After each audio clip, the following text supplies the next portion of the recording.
Baik, Assalamualaikum warahmatullahi wabarakatuh. Puji syukur kita panjatkan atas kehadiran Allah Subhanahu wa Ta'ala yang telah memberikan kita kesempatan dan kesehatan sehingga pada kali ini kita dapat memenuhi tugas dari Ibu Evi Sejawati Amri, mata kuliah pedagogi. Sebelum itu saya perkenalkan diri, saya atas nama Syarifah Mufidah sebagai moderator.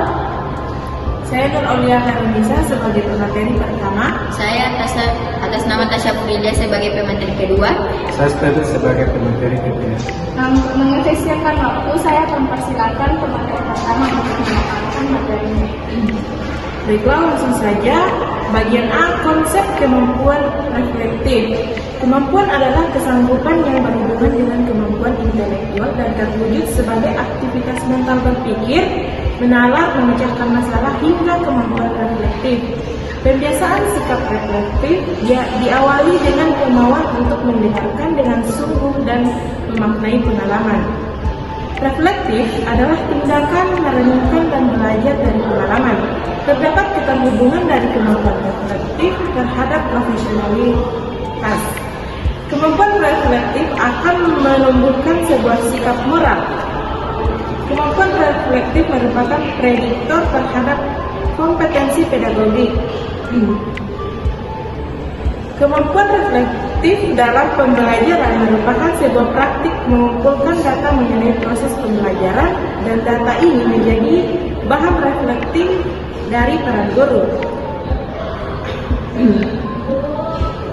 Adapun langkah-langkah yang dirumuskan oleh DW tersebut merupakan sebuah konsep pragmatisme yang dilakukan secara eksperimental, yakni setiap individu memiliki kemampuan pengalaman langsung. Selanjutnya saya serahkan kepada materi kedua. Oke, baik, saya akan melanjutkan materi dari kelompok kami, yaitu tujuan, manfaat, dan teknik reflektif dalam proses pembelajaran.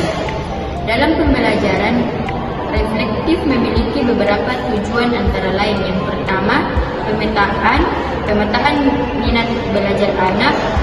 Yang kedua, pemetaan tingkat keberhasilan sebuah program pembelajaran yang isinya strategi, model, metode, dan teknik pembelajaran. Yang ketiga, identifikasi kekuatan dan kelemahan manajemen pembelajaran atau kelas dan keterampilan mengajar. Yang keempat, mengidentifikasikan kebutuhan dan kesesuaian pola pembelajaran dengan target dan kebutuhan anak didik. Sementara itu, reflektif memiliki berbagai manfaat dalam pembelajaran sebagai berikut. Yang pertama, reflektif bagi guru dan siswa adalah merupakan sebuah ruang untuk melakukan introspeksi dan sekaligus evaluasi diri.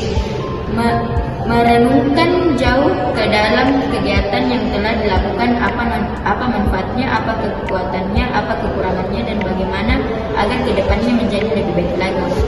Yang kedua, reflektif bagi guru juga menjadi sebuah upaya untuk melakukan pengamatan dan sekaligus penelitian tindakan kelas dalam upaya memenuhi kemampuan mengamati karakteristik anak didik dan mengembangkan kemampuan pedagogi. Saya akan serahkan ke pemateri ketiga. Baik, langsung saja. Bagian C yaitu langkah kegiatan reflektif. Kegiatan reflektif dapat dilakukan dengan berbagai cara. Misalnya adalah dengan membangun kemampuan internasional atau interpersonal skills, memetakan diri dengan Johari Indo, dan paradigma pedagogi reflektif PPR.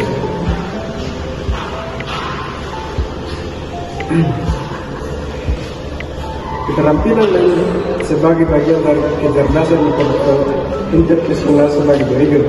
Bagian A, keterampilan providing feedback atau memberikan umpan balik. Umpan balik adalah sesuatu bentuk komunikasi yang disampaikan kepada seseorang dengan tujuan agar orang tersebut mengetahui dampak perilakunya terhadap Anda atau orang lain. Bagian B, model pengembangan kompetensi pedagogik berbasis kemampuan reflektif. Pengembangan kompetensi pedagogik guru dapat dikembangkan dengan pengembangan kemampuan reflektif, analisis konstruk yang berkaitan dengan kemampuan reflektif adalah sebagai sebuah kemampuan atau kesanggupan yang berhubungan dengan kemampuan intelektual dan berwujud sebagai aktivitas mental, berpikir, menalar, dan mencari masalah. Menurut pengembangan kompetensi pedagog berbasis kemampuan reflektif memberikan fondasi bahwa guru hendaknya memiliki kemampuan menerapkan kaidah dan memiliki sikap kebaiksagaan. Jadi kesimpulan yang dapat kita ambil dari materi kali ini itu kemampuan adalah kesanggupan yang berhubungan dengan kemampuan intelektual yang terwujud sebagai aktivitas mental berpikir, menalar, memecahkan masalah, hingga kemampuan reflektif. Pembiasaan sikap reflektif diawali dengan kemauan untuk mendengarkan dengan sungguh dan memaknai pengalaman. Nah, jadi itulah tadi pemaparan materi dari kelompok kami, kurang dan lebihnya mohon dimaafkan. Saya akhiri dengan ucapan Assalamualaikum warahmatullahi wabarakatuh.